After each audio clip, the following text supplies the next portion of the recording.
Sebuah lembah di Jorong Batu Baselo, Nagari Mato Hilir, Kecamatan Matur, Kabupaten Agam, Sumatera Barat, berdirilah sebuah masjid yang dikenal dengan nama Masjid Tuo Pincuran Gadang, di mana masjid ini didirikan pada tahun 1885 dan masuk dalam catatan masjid tertua di Agam.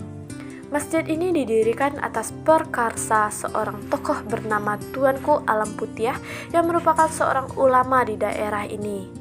Masjid ini terkait erat dengan sejarah Minangkabau yang berawal dari tanah Pariangan, tanah datar, dalam mencari daerah baru. Masjid ini terkait dengan Perang Paderi yang dipimpin Tuanku Iman Bonjol. Tak hanya menjadi tempat mendalami ajaran Islam, masjid ini juga tempat mengumandangkan semangat jihad sekaligus benteng pertahanan.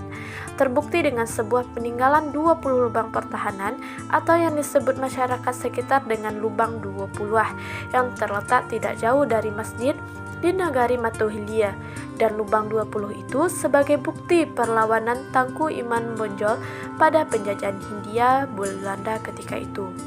Dalam sejarahnya, pendiri masjid ini ditopang oleh 9 tiang dari bahan kayu yang posisinya secara persegi konsentris dengan tiang utama di tengah. Bangunan Masjid Tuo Pincuran Gadang saat ini kondisinya relatif baik.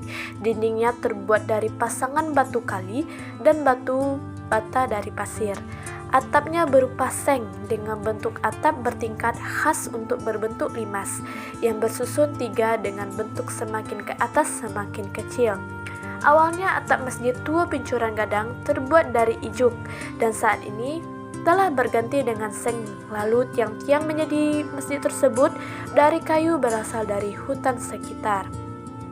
Sebuah menara berdiri kokoh di samping masjid. Menara yang terdapat di Masjid Tuo Pincuran Gadang itu merupakan menara dengan arsitektur Belanda setinggi 3,5 meter, segi 8 dan keliling lingkarannya seluas 4 meter. Pada bagian pintu masuk, menara yang terdapat tulisan Arab setengah lingkaran dan pada bagian atasnya terdapat tulisan dengan kata berbahasa Latin Anno 1931. Tidak hanya itu saja, di sekitar masjid juga terdapat sebuah mata air yang sangat jernih dari sumber air yang langsung menuju ke kolam serta dialirkan pada pincuran tempat penduduk mandi. Dahulunya di samping kolam tersebut terdapat kincir yang digerakkan dari air yang berasal dari mata air. Kincir tersebut berfungsi untuk mengupas padi menjadi beras.